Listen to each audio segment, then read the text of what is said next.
क्या एक सिगरेट की कस किसी सल्तनत की नींव हिला सकता है? क्या एक हाथ में लाइटर और दूसरे में तानाशाह की तस्वीर लेकर खड़ी लड़की किसी बड़े इनकलाब की आहट है? आज बात उसी ईरान की है जहां हवाओं में बारूद की गंध है और गलियों में आजादी की चीखें। ईरान के निर्वासित प्रिंस रेजा पहलवी ने अमेरिका से हुंकार भरी कि सिस्टम को ठप कर दो, इंटरनेट का गड़ा घोटने वाली सरकार के इंफ्रास्ट्रक्चर को तबाह कर दो। और देखिए, इस अपील का असर ऐसा हुआ कि दुनिया भर में ईरान के दूतावासों से इस्लामिक रिपब्लिक का झंडा नोचकर फेंक दिया गया और फिर लहराने लगा 1979 से पहले वाला वो शाह हुकूमत का परचम। लेकिन इस कहानी का सबसे खौफनाक मोड़ है डोनाल्ड ट्रंप की एंट्री। ट्रंप ने ना सिर्फ 25% एक्स्ट्रा टैरिफ का हंटर चलाया है, बल्कि अमेरिका फाइटर जेट्स को लॉक एंड लोड मोड पर डाल दिया है। उधर तेहरान की सड़कों पर लाखों की भीड़ के साथ खामनेई भी अपनी ताकत दिखा रहे हैं, मगर इस पूरी जंग के बीच सबसे बड़ी चुनौती वो 5 महिलाएं हैं। जी हां, वही महिलाएं जिन्होंने खामनेई के पितृसत्तात्मक गुरूर को सीधी चुनौती दी है। वो बदला लेना चाहती हैं उस दौर का जब दाढ़ी बनाने वाले रेजर से औरतों के होठों से लिपस्टिक खुरच दी जाती थी। आज ही हमारी इस खास रिपोर्ट में उन जाबाज महिलाओं के नाम है जिनकी एक चिंगारी ने ईरान के इस्लामिक शासन के पसीने छुड़ा दिए हैं। नमस्कार, मेरा नाम है पीयूष तिवारी और आप देखना शुरू कर चुके हैं नव भारत लाइव। ईरान में लाखों ऐसी महिलाएं हैं जो उस दौर का बदला लेना चाहती हैं जब दाढ़ी बनाने वाले रेजर से महिलाओं के होठों से लिपस्टिक उतरवा ली गई थी।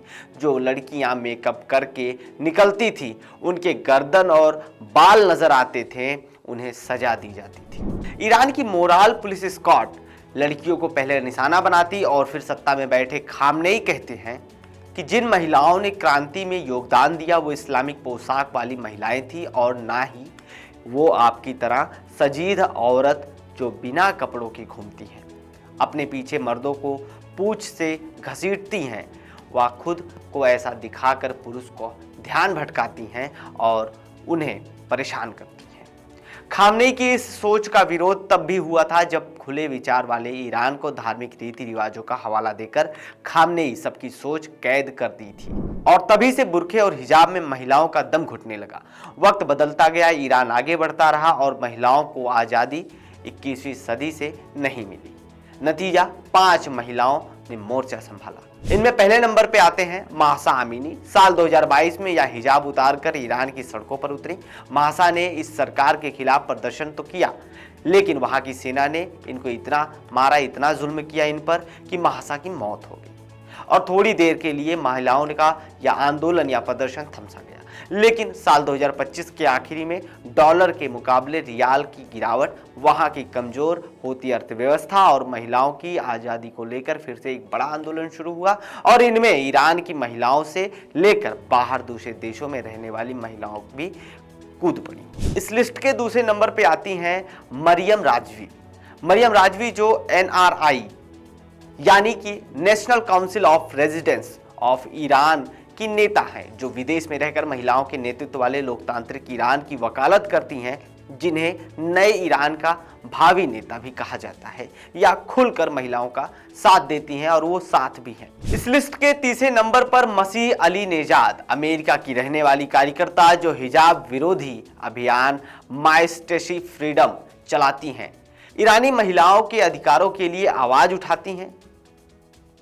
और इसके बाद चौथे नंबर पे आती हैं नरगिस मोहम्मदी। जी हां, 2023 के नोबेल शांति पुरस्कार विजेता हैं, जो जेल से ही महिलाओं के अधिकारों की और मानव अधिकारों के लिए लड़ रही हैं।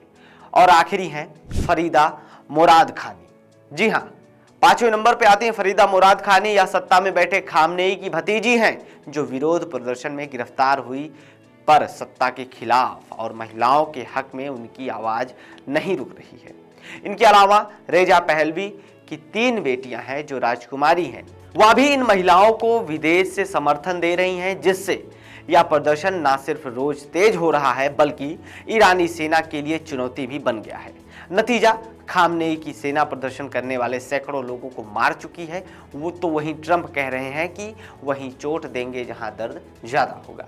ईरान की सेना अमेरिका के संभावित खतरे को देखते हुए युद्ध की तैयारी भी कर रही है, जबकि ट्रंप ने वेनेजुला के राष्ट्रपति निकोलस मादुरो को उनके ही देश से अगवा करवाकर यह साफ दिखा दिया है और संदेश भी दे दिया है कि ईरान में भी अमेरिका का कुछ बड़ा करने वाला है या कर सकता है। आज जो लड़की खामनेई की तस्वीर को जलाकर सिगरेट सुलगा रही है, उसका नाम मोटेसिया एडम्स है, जिसे कुछ सालों पहले आंदोलन में गिरफ्तार किया गया था और वहीं की सेना ने इस पर इतने जुल्म किए कि देश छोड़कर कनाडा शिफ्ट हो गई थी और वहीं से ये लड़की इस आंदोलन को हवा दे रही है।